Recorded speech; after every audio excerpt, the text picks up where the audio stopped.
chères dauphinoises et chers dauphinois, et puis vous qui venez d'ailleurs.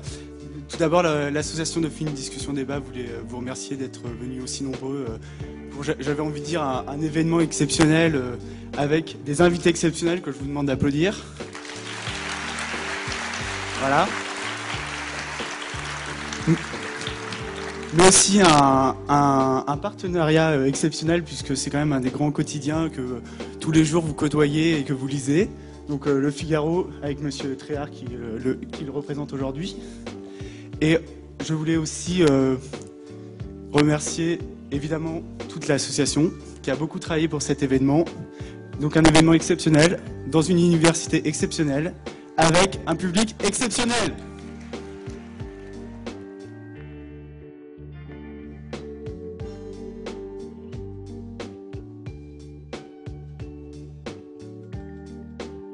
Merci. Donc j'aimerais qu'on vous donne la parole maintenant, si vous avez quelques-uns d'entre vous des questions. Je vous remercierai d'être très bref, de poser une question et de ne pas faire un commentaire, s'il vous plaît. Bonsoir. Alors l'idée de lancer un grand emprunt national pour financer éventuellement des solutions d'avenir pour relancer la croissance, on pourrait dire que sur le papier c'est pas une trop mauvaise idée. Mais finalement, dans un contexte de récession généralisée, d'effondrement de l'économie provoqué par des bulles spéculatives, et finalement, on comprend bien que finalement, ceux qui mènent le jeu au niveau de l'économie, ça n'est pas les hommes politiques qui sont finalement mis en avant comme les donneurs de solutions. Ceux qui font l'économie, ceux qui l'effondrent ou qui la font redémarrer en appuyant sur les manettes, c'est la grande finance. Et vous n'avez aucun contrôle sur la grande finance. Et des bulles spéculatives de 700 milliards de dollars par-ci, 800 milliards de dollars par-là, et tous les milliards qu'on a été donnés aux banques pour couvrir les risques. Votre question. Hein, eh ben, la question, c'est très simple.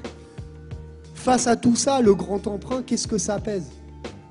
Vous allez jamais rien relancer avec votre grand emprunt. Monsieur Juppé. Vous allez juste mettre une couche de peinture sur une crise qui s'aggrave de jour en jour. Non, je partage tout à fait votre sentiment sur les vrais enjeux, sur la crise, sur les extravagances de la finance internationale. Tout ça, c'est tout à fait vrai. Un de mes auteurs préférés, c'est le prix Nobel d'économie Joseph Stiglitz. J'ai beaucoup aimé son avant-dernier livre qui s'appelle « Un autre monde contre le fanatisme du marché ». Il vient d'en sortir un autre que je n'ai pas encore lu qui s'appelle « Le triomphe de la cupidité ».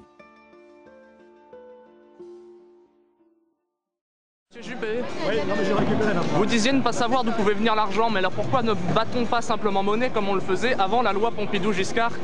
La loi Pompidou-Giscard qui interdit à l'État français de battre monnaie en obligeant à emprunter... Battre monnaie comme ça pour créer de la monnaie sans aucun... Ils en avaient le droit avant. Ça s'appelle l'inflation et on sait où ça mène, hélas. Mais les banques... dans le mur.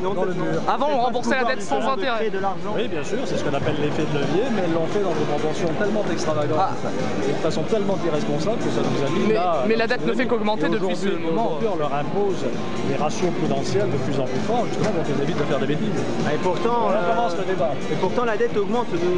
Depuis la loi Pompidou-Giscard, la dette ne fait qu'augmenter. Pourquoi on ne peut pas avoir une position dans les marchés d'entreprise, dans les marchés de technologie, pour exploiter le salariat de la vie au mois de juillet?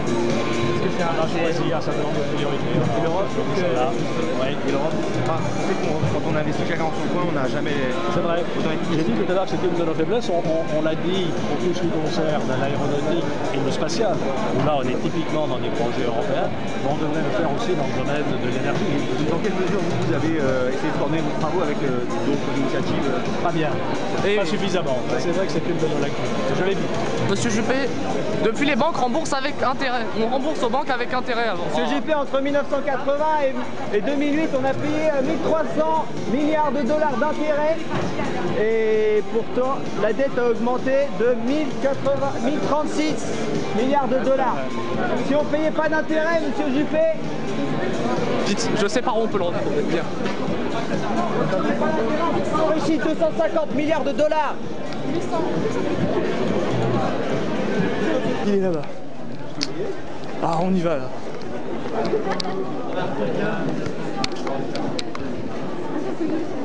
Il est là. Viens. Bah, il est là. Je sais pas. Monsieur Hollande, oui. Vous ne croyez pas qu'on devrait redonner l'autorisation à l'État de battre monnaie pour éviter d'avoir à rembourser avec des intérêts aux banques privées? Ça a un moment existé, hein. Philippe Lebel il faisait ça. Oui, mais la dette ne fait que... Pompidou, il le faisait aussi. Pendant les 30 glorieuses. Pour la création monétaire. Mais ça, on peut plus. Mais pourquoi? La dette ne fait qu'augmenter depuis ce moment-là. La dette ne fait qu'augmenter depuis ce moment-là, puisqu'on rembourse avec des intérêts. Ah bah oui, mais avant, vous aviez une monnaie qui s'appelait le franc, vous aviez une banque qui s'appelait la Banque de France, qui pouvait éventuellement faire des avances directes au système bancaire, créer de la monnaie et même refinancer la dette. Ah ben ça, il faut... Pourquoi avoir privatisé les banques? D'avoir privatiser les banques. Ça n'a rien à voir avec battre monnaie. On peut toujours prendre une participation publique. Ce que j'ai dit, c'est qu'on aurait dû le faire dans la période où elles étaient en situation de faiblesse. Ça nous aurait coûté peu cher et ça nous aurait porté beaucoup. Et fabriquer sa propre monnaie, ça permet de ne pas payer d'intérêts. Et entre 1980 et 2008, on a payé 1300 milliards de dollars d'intérêts. Enfin, il y a de l'inflation après. 1300 milliards de dollars d'intérêts, alors qu'on a payé, alors que la dette a augmenté de 1036 milliards de dollars. Ça veut dire que si on ne payait pas d'intérêt, On se sera enrichi de combien? On se sera enrichi d'au moins 250 milliards de dollars, monsieur. Oui.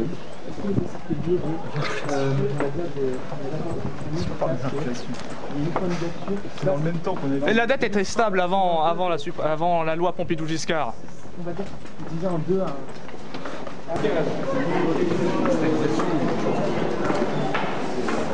C'était fait. Merci d'être venu.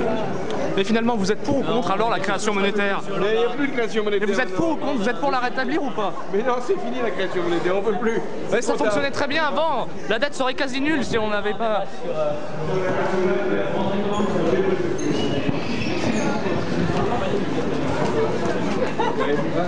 Merci.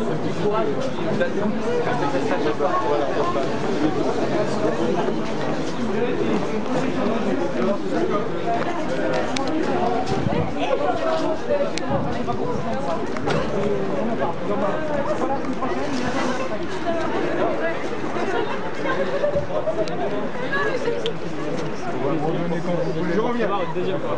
Je pense que vous êtes l'invité qui a laissé le moins de temps entre les deux interventions. Merci.